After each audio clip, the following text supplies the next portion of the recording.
l'INSS, Institut national de sécurité sociale, a organisé une formation en endroit des magistrats qui œuvrent pour la résolution des conflits entre employés et employeurs.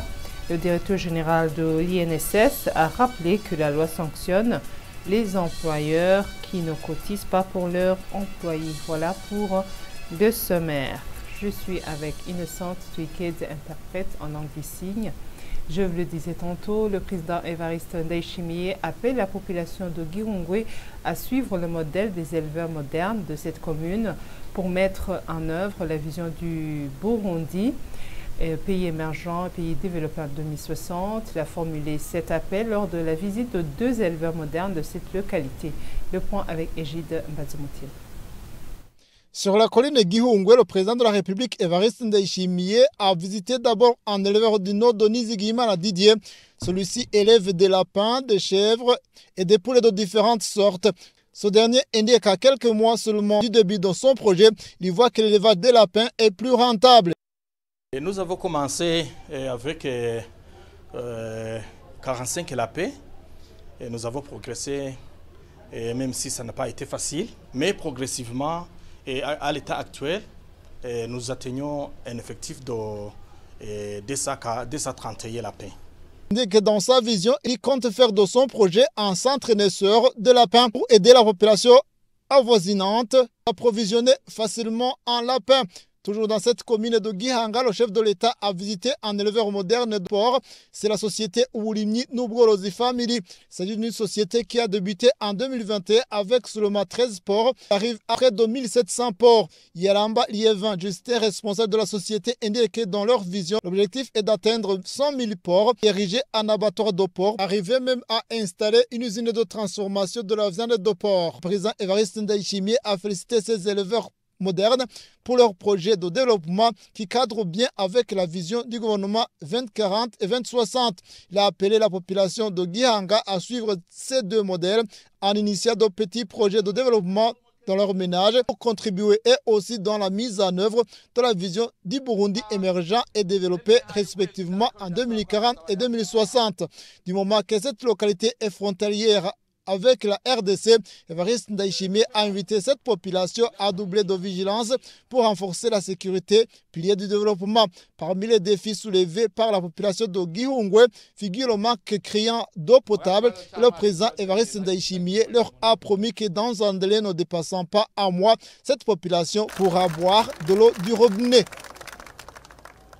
Ouverture de la semaine de la microfinance au Burundi. Le vice-président de la République, Prosper Bazombanza, a profité de cette occasion pour inviter les responsables de ces microfinances à rehausser le taux d'intérêt créditeur alloué aux clients qui épargnent dans ces institutions de microfinance. Les détails avec Christine Kiman.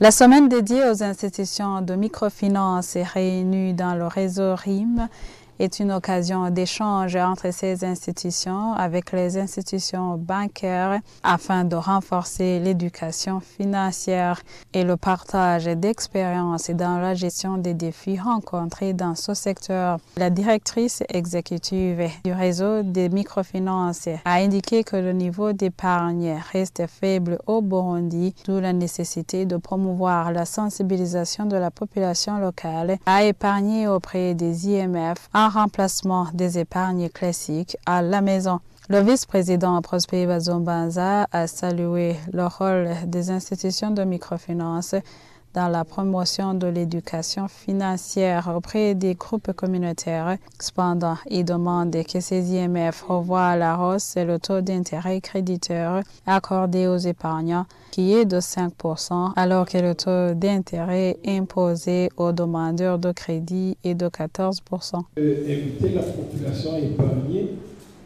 c'est lui montrer ce qu'il gagne, ce qu'elle gagne en épargnant. Il faut augmenter l'intéressement, c'est-à-dire le taux créditeur accordé aux épargnants, aux déposants de ces petits montants, même de grands montants. Sinon, il n'y a pas d'intérêt, il n'y a évidemment pas d'action. 5% ou 6% accordés aux déposants, ce n'est pas très intéressant, trop intéressant, j'allais dire. très alléchant par rapport au taux appliqué pour cela qui va emprunter 14-15%. Nous pensons que la marge est assez grande entre les deux.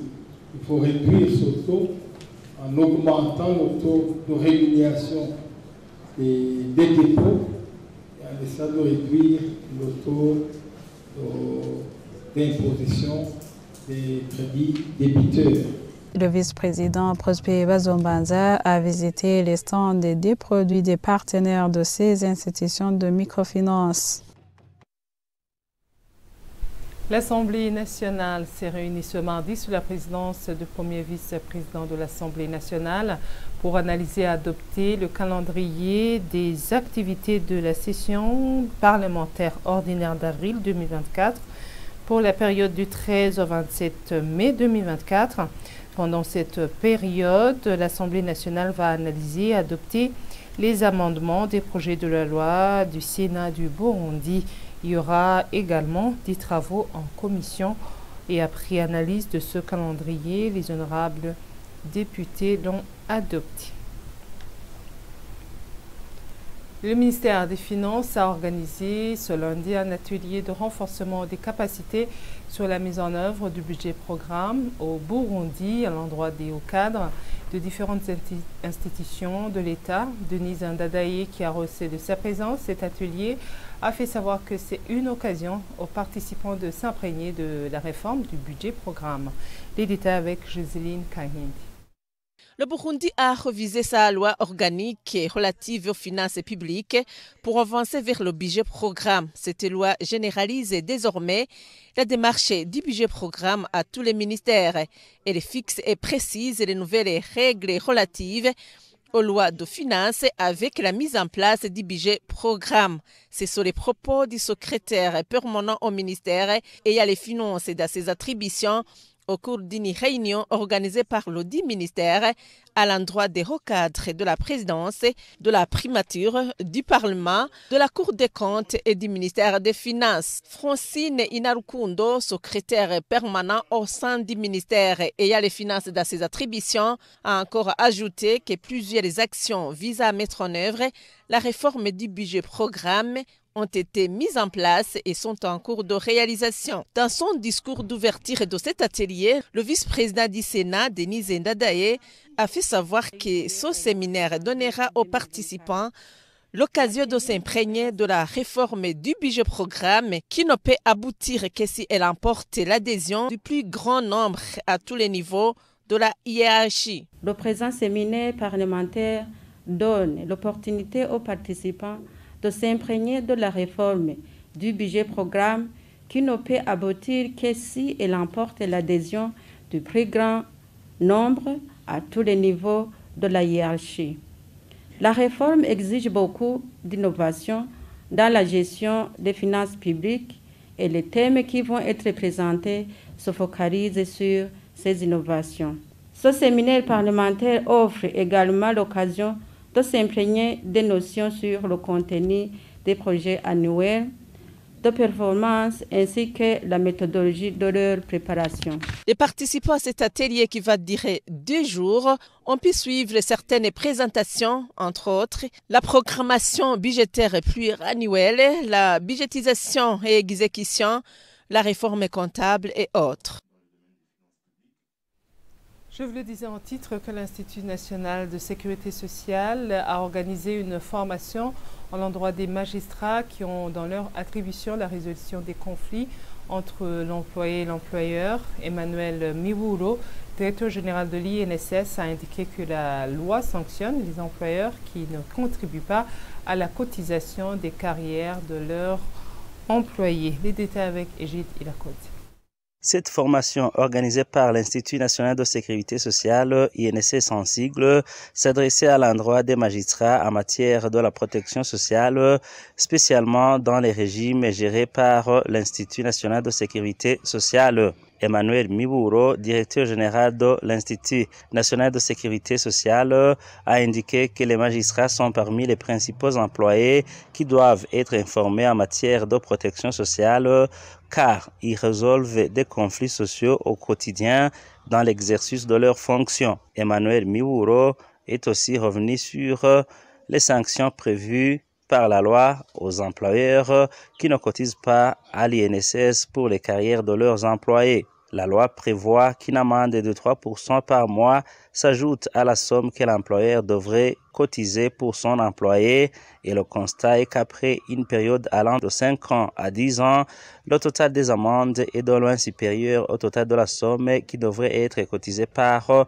l'employeur. L'Institut national de sécurité sociale a aussi le droit de fermer les comptes de l'employeur qui transgresse la loi. Le directeur général de l'Institut national de sécurité sociale a rappelé que cette institution utilise 50 milliards par an et 40 milliards parmi les 50 sont destinés aux pensionnés et aux sinistres victimes d'accidents de travail. L'organisation chrétienne Waiwam Burundi a octroyé une aide à 498 familles déplacées suite au glissement du terrain survenu sur la colline Gavaniro. Cette aide était constituée du riz, des ustensiles de cuisine et des vêtements. Les détails avec Nadia Ndaïzé. 7 tonnes de riz fortifié, les ustensiles de cuisine comme les casseroles, les cuillères et les assiettes, des tricots, des essuie-mains, des babouches, des pampers et des vêtements. Tels sont le lot d'une aide à la population déplacée de la colline Gavaniro en commune Muhuta par la fondation chrétienne Waiwam Burundi qui a une branche d'aide à la population sinistrée dans ses missions. Cette fondation a répondu à l'appel de l'administrateur de la commune Muhuta, comme le précise le pasteur Jagen Zuguri, fondateur de cette organisation chrétienne qui s'est fait aider par les autres branches de cette organisation dans différents pays comme les États-Unis, Canada, Allemagne, Afrique du Sud, Norvège et autres. L'administrateur de la commune Muhuta, Madame Nyonsavie Scholastique, apprécie cette aide qui soulage la population déplacée car ces familles ne restent avec plus rien. Au nom de la population de notre commune qui est Muhuta, nous remercions à cette organisation qui nous a donné une aide pour cette population de la colline Gavaniro qui se trouve ici au site. Et cette population de la colline Gavaniro a connu un glissement de terrain et tout le matériel ainsi que leurs maisons ont été détruits. Nous sommes très satisfaits pour cette aide et que cette organisation a donnée à la population et nous appelons aux autres organisations qu'elles viennent ici pour aider ces personnes qui se trouvent ici au site. Signalons que chaque famille a reçu 14 kilos de riz fortifié, 2 casseroles, 4 assiettes et 6 cuillères, 6 tricots, 6 babouches et 6 essuie-mains, des vêtements, des sous-vêtements et des pampers. Cette aide a coûté plus de 110 millions de francs burundais. Parlons toujours de bonnes œuvres, 2 millions de francs bourg et la somme que l'église Synagogue Church of Jesus Christ a payé ce mardi pour libérer 5 malades qui étaient hospitalisés à l'hôpital Prince-Régent Charles. Le pasteur de l'église, Eric Chitegetse, appelle les autres serviteurs de Dieu à accomplir de tels actes charitables qui rendent gloire à Dieu. Les détails avec Juvent Ndaïcheli. Une somme de 2 millions de francs burundais, telle est la somme que l'église Synagogue Church of Jesus Christ, SCOS, a payé pour libérer 5 malades hospitalisés à l'hôpital Prince-Régent Charles. Ces malades libérés ont vivement remercié cette église pour cet acte charitable et souhaitent que cet acte louable soit un modèle pour d'autres âmes charitables. Le pasteur de l'église SCOS, Eric Chitegetse, a lancé un appel aux autres serviteurs de Dieu d'accomplir de tels actes charitables. On ne peut pas manifester la présence de notre Seigneur dans la parole seulement, mais aussi dans les œuvres comme Hébreux 13 et 16 dit, n'est jamais oublié de faire du bien à ceux qui en ont besoin, parce que ça rend glorieux et heureux notre Seigneur Tout-Puissant. Cette église a également octroyé une assistance en vivres et d'autres produits nécessiteux à d'autres malades hospitalisés dans cet hôpital. Clôture d'un atelier en rapport avec le projet ADISCO. Le gouvernement du Burundi et ses partenaires se sont mis ensemble pour préserver et améliorer la fertilité à travers le projet dénommé Tubungabunge Isindimwa. Les détails avec Ansel Chayabit. Plus de 90% de la population burundaise vivent de l'agriculture. C'est la raison pour laquelle le gouvernement du Burundi et ses partenaires se sont mis ensemble pour préserver et améliorer la fertilité du sol à travers le projet dénommé Tubungabunge Isindimwa. Emmanuel Ndorimana, assistant du ministre de l'Agriculture, lors de l'évaluation de ce projet Tubungabunge Isindimwa, a félicité les bénéficiaires de ce projet et il les a sollicités à préserver les atouts déjà acquis. Dans la restauration de la fertilité des sols et la lutte contre l'érosion à travers la recherche des mesures agroécologiques les plus adaptées et leur diffusion, la formation et l'accompagnement des agriculteurs sur la mise en œuvre de ces pratiques agroécologiques, la distribution de matériel végétal, les semences, les boutures, arbres, les herbes fixatrices et animales, les chèvres, boucs, verras et truies, sa multiplication et sa diffusion via des chaînes de solidarité, etc. Ce projet Tubungabunge Isindimwa a été exécuté dans 5 provinces, à savoir Karusi, Kayanza, Ngozi, Ruyigi et Changuzo. Ce projet a accompagné 80 000 agriculteurs. 45% des bénéficiaires de ce projet sont des femmes. Et pour clore ce journal, parlant de la bonne gestion des choses publiques, la régie des eaux est interpellée à bien protéger les câbles électriques. C'est au moment où des câbles électriques non fixés s'observent dans différents quartiers de la mairie de Bujumbura, ce qui constitue un danger pour la population. La chronique est signée Christine Kiman. Dans différents quartiers de la mairie de Bujumbura, il s'observe des câbles électriques qui sont exposés en plein air, ce qui constitue un danger public. À titre d'exemple, dans la zone Ngagara, quartier 1, on y trouve des câbles électriques qui ne sont pas couverts et qui se trouvent tout près des maisons d'habitation. Cela peut occasionner des accidents chez les piétons. Même au quartier 7 de la même zone de Ngagara, on y trouve des poteaux électriques qui sont penchants et qui risquent de tomber si rien n'est fait dans les meilleurs délais.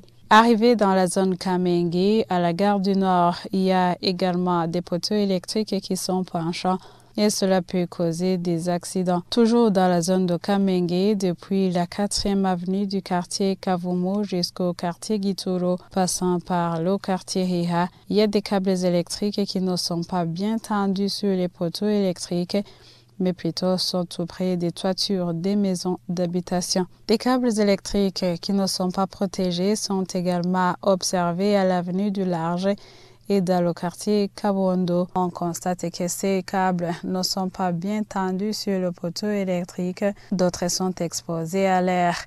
La régie des eaux alors devrait veiller au remplacement des poteaux électriques en bois par des poteaux en fer et également protéger les câbles électriques afin d'éviter les dangers que peuvent causer ces câbles à l'endroit de la population.